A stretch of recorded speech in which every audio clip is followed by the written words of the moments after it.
A Florida man built a guitar out of his dead uncle's skeleton. Another Florida man was arrested for showing his genitals as a civil rights protest.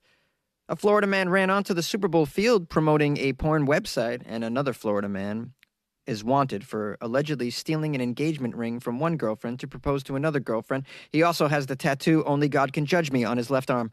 These are the weird stories for Friday, and they are all from the state of Florida, because on Fridays, we only do weird news from Florida. Welcome to Weird AF News, the only daily weird news podcast hosted by a comedian, and the only daily weird news podcast that does Florida Friday. Let's do it.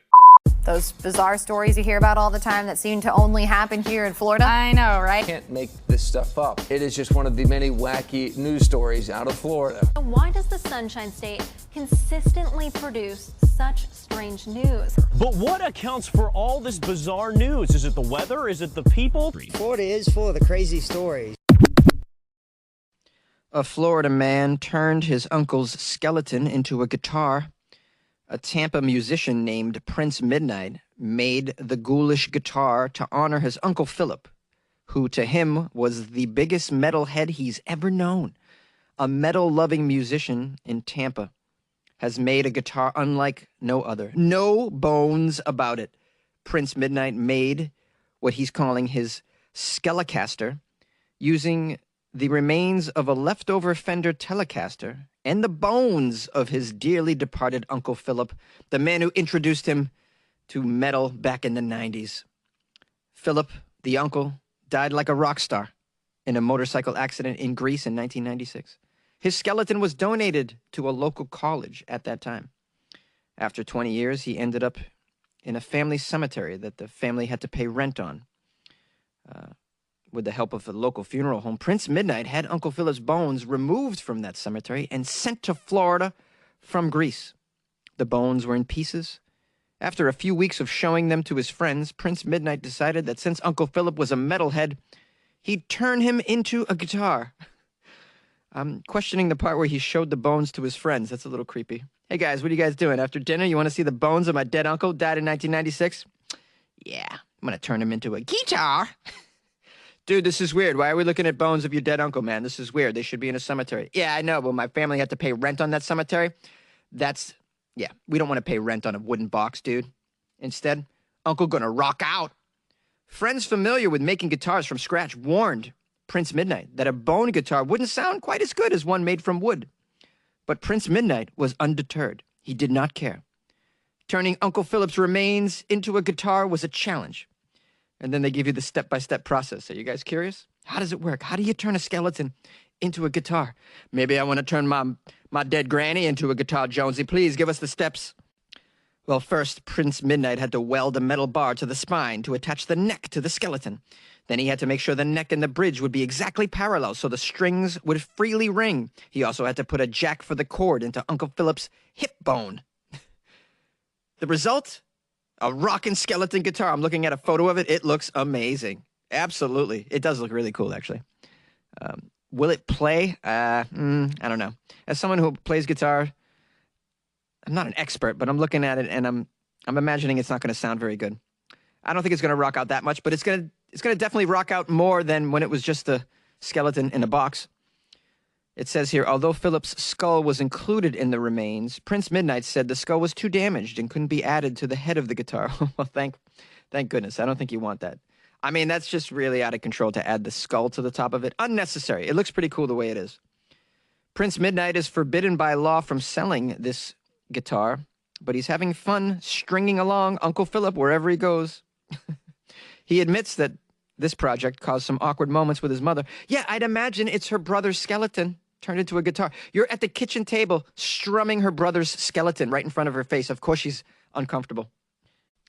Here's a quote from Prince.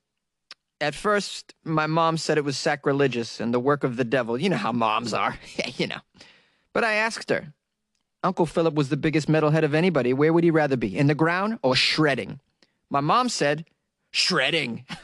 And so that's what I'm doing. Oh, and now there's a photo of him shredding with Uncle Philip's skeleton. Wow, this dude is pretty tremendous. On the one hand, he's really doing justice to his uncle, because I'm sure Had his uncle known while he was alive that he would be turned into a guitar and be playing metal music in his death, he would be quite proud of it, I'd imagine. Put to use, rather than just, rot in the ground. Being that he's such a metalhead, I'm sure this particular usage of his skeleton would have tickled him. I'm wondering about the other family members, though. I mean, your mom's okay with it, dude, but what about the other family? Like, what's grandma saying about this, right? Is she okay with this? The rest of the family with you tearing it up, strumming away on uncle's pelvis. Like, this just seems like it might raise some eyebrows in the family. I don't know. I do like the idea of being useful after death, though. I mean, I've talked about this before on the show. Just to be put into a box to rot in the ground seems like a waste of remains when you can put these remains to some good use. Yeah, you could build a bong out of someone's skull. Yeah, you could build a guitar out of somebody's pelvis, right? I want someone to take out my spine and use it as a wiffle ball bat. That'd bring me great joy. And now for the sounds of the skeleton guitar.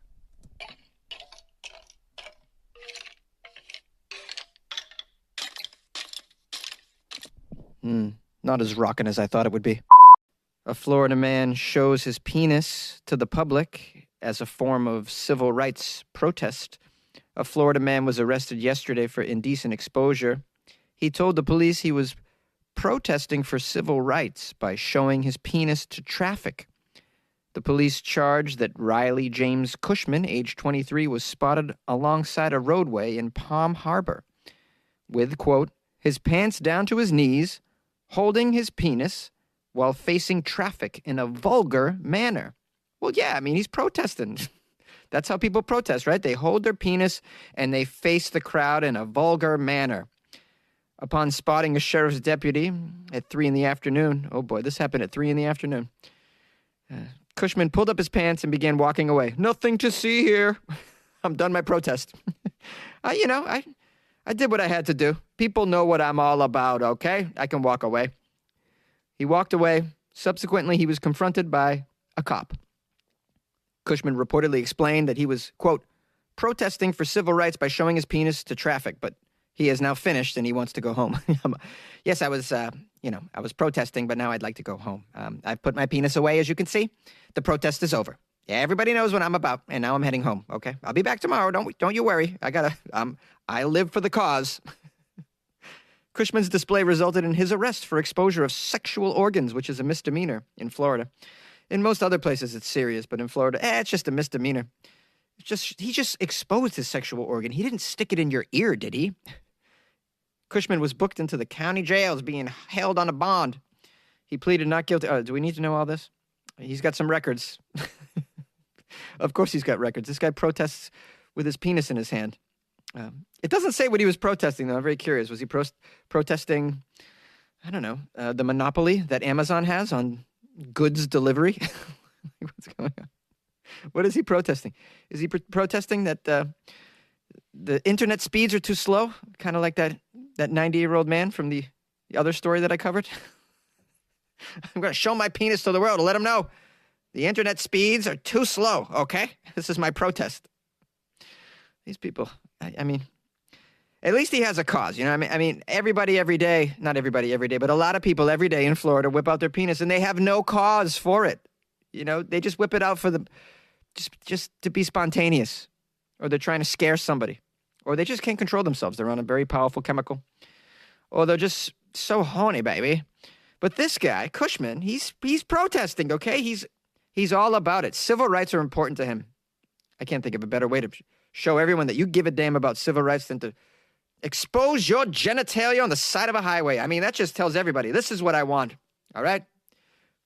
Back to the basics.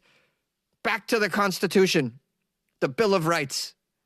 Our rights are being violated every day, being eroded by a centralized government. So look at my balls. Let's make a change. A Florida man ran onto the field during the Super Bowl and promoted a pornographic website. Did you guys watch the Super Bowl? Did ya? In Tampa, a lot of Florida men in that stadium. One of them ran onto the field. Did you see it? just for a couple seconds before they cut away to commercial. Well, this attention-seeking Florida man who rushed onto the field during the Super Bowl in a bizarre attempt to promote an X-rated website was charged with misdemeanor trespassing. Yuri Andrade, age 31, was taken into custody right after his publicity stunt Sunday night at the Raymond James Stadium in Tampa, Florida. The maskless Boca Raton resident interrupted the fourth quarter by jumping the fencing in the stands and running across the field while wearing a pink leotard and very tiny shorts. His 15 seconds of fame ended after security tackled him near the end zone and escorted him out of the stadium. Yeah, he didn't even make it into the end zone. What a loser. He slid at the 1-yard line. I'm like, bro, just get into the end zone, bro. Like, I didn't see it, but I heard that he slid at the 1-yard line. I'm like, why not just score a touchdown? You're at the Super Bowl. This is your only chance, Yuri Andrade. Are you out of your mind? Just jump into the end zone. Do an end zone dance, a celebration dance. You know they're going to take you away. Now, if you're curious as to why they always cut away when this thing happens, it's because they don't want to show streakers on national TV because it just then encourages more behavior like that, because then other people just want to be famous for a couple seconds, especially during the Super Bowl. So, you know, the producers of the Super Bowl are explicitly told, if someone runs on the field, you cut to commercial. And that's what they do. Andrade was booked into the Hillsborough County Jail. Oh, yeah. But then he was released. The suspect bragged to the deputies that he's a famous international person. He even bragged on his social media. He wrote, "I am the effing king now, baby," on his Instagram. His pink leotard featured the name of a pornographic website run by YouTube prankster Vitaly Zordorevsky, who is known for planting people at sporting events to promote his business. I've never heard of this guy. I can't even say the last name. I've never even heard of the pornographic site either. But hilarious when anyone streaks the field. Isn't it funny? It is. I mean, the players weren't pleased. They're never pleased, but the rest of us find it silly. Have you ever been at a live event when it's happened? I've been at one. It was a baseball game, and it was pretty damn funny to watch them tackle this person at Fenway Park and beat the crap out of him. I'm sorry, Fenway Park. You like podcasts? You're listening to my podcast. Maybe you thought to yourself, I'd like to make a podcast. Too difficult. No, not with Anchor. Anchor has free creation tools that allow you to record and edit your podcast from your phone or your computer. Anchor distributes your podcast to Apple, Spotify, Stitcher, and more. They have advertising integration, so you can even make a little money off your podcast. Everything you need to make a podcast in one place. Download the free Anchor app or go to anchor.fm to get started. And good luck with your podcast. Good luck with your creation. Good luck with your life, man. A Florida man with a tattoo that reads, "Only God can judge me," is wanted for allegedly stealing an engagement ring from his girlfriend to propose to another woman. A man with a tattoo that reads, "Only God can judge me," on his left arm is wanted for stealing an engagement ring and a wedding band as well from his current girlfriend in order to propose to another girlfriend, deputies say. Deputies said Joseph Davis, aged 48, has used fake names, Joe Brown, Marcus Brown, on a dating app called OkCupid when he met both of these women in 2015 and 2016.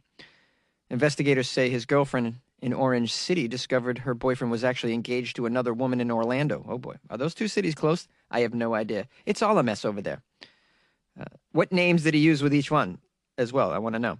She told the deputies that when she looked up the other woman on Facebook, she realized that woman was wearing a wedding band and an engagement ring that was identical to her own from a prior marriage. She then checked her jewelry box. Ta-da! Guess what happened?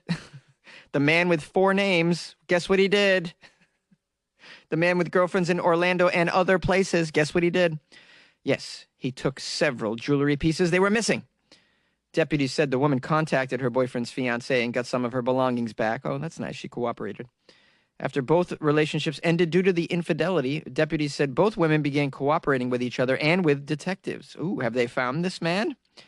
The Orlando fiancé told deputies Brown had fooled her, too, even taking her to the Orange City girlfriend's house while she was at work, claiming that the house was owned by him, asking her to move in with him. Let me get this straight. He took one girl to the other girl's place while she was at work and said, "Hey, this is my place, and why don't you move in here soon?" Like, what we... Didn't she see there was the belongings of another person there as well? Like there's other female belongings in this house. This is just so bizarre. The kind of shit that people try and pull, it's unbelievable. It's unbelievable that he's got away with it for years too. This guy, man. There are some men out there who are just so just sneaky and crafty. Like the lengths that he had to go to cover all of this up. I mean, it's astounding. He could use those skills for good in the world. You know, he could probably get a great job with those skills. He could put those skills to use doing other things that are more productive. The amount of cover up that you have to go to, the amount of steps that you have to think ahead and behind to even make this work. You got two different women, two different places. You're using two different aliases. Like, this just blows me away. The effort. The woman says that after she was promised a house that wasn't hers, she packed up her own apartment, disassembled her furniture, and as she was ready to move, the guy Brown told her that the deal had fallen through. Wow, of course. The fiancé also reported a laptop and jewelry were missing from her apartment after Brown moved out and just disappeared. Deputies say neither woman knew the man's real name, but they were able to track him down through the address one woman had been given of a niece he supposedly had in North Carolina. The police found him that way. They identified him. He's Joseph Davis. He's a convicted felon in Oregon and North Carolina. Yet, women just be throwing themselves at him. It's like the Night Stalker, man. These ladies, they like the bad boy, right?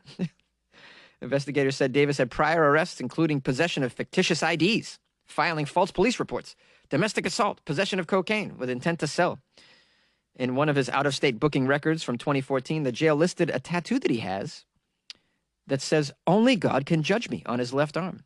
Identical to the tattoo that both victims described their boyfriend/fiancé as having. Only God can judge me. No, sir. We're all going to judge you because you're a total creep. Let's use this Florida man behavior as a teaching moment, shall we? And that is, ladies, please make sure you read over all the tattoos that your current boyfriend has or the guy you're dating before you make a decision to, live with them or get engaged. Only God can judge me. No, thumbs down on that. It's my life, Bon Jovi quote. No good. Beers, something like that. Just run for your life, okay? Hey, everyone. I hope you enjoyed that Florida Friday episode. It was a good one. It was a good one because you guys sent me so many nice Florida articles to choose from, especially that skeleton guitar one. I got so many of that. If you guys haven't Googled it yet, please Google the skeleton guitar because you have to see this thing. It's tremendous looking. I just love it. It's so cool. What else? Oh, I got a nice email from Mary. Wanted to read it. Hi, Mary here from Bloomington, Indiana. Wanted to tell you how much I love your podcast, Jonesy. I look forward to listening to it. You always have such interesting topics. When it comes to the last story, I'm always thinking, no, just one or two more, please.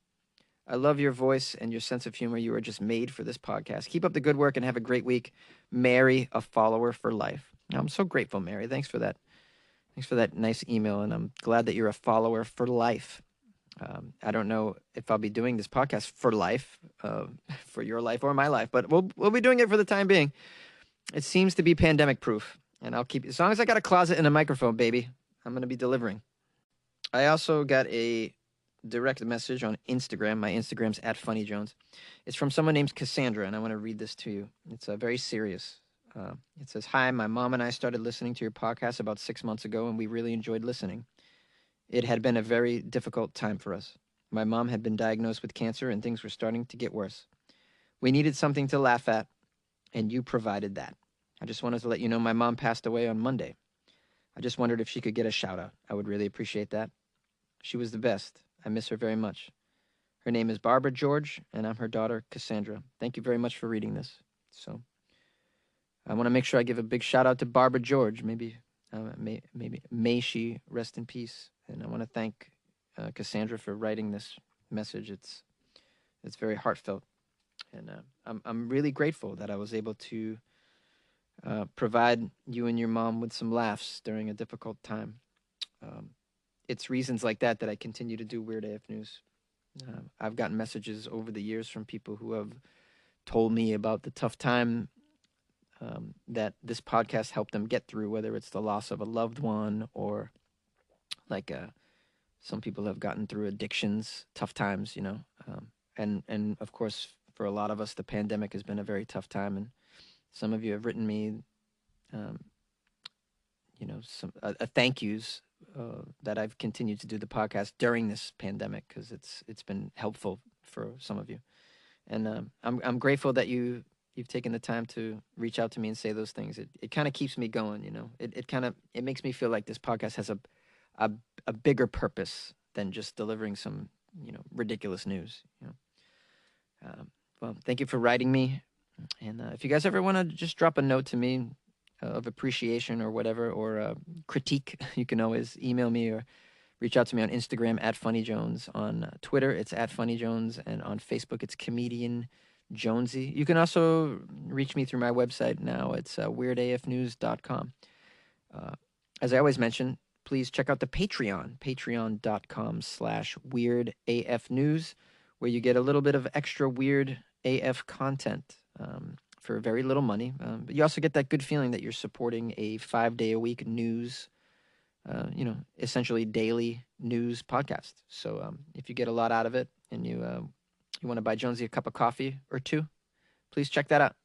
I hope you guys have a great weekend, and hope you enjoyed the Florida Friday stories. Be safe. We'll see you on Monday.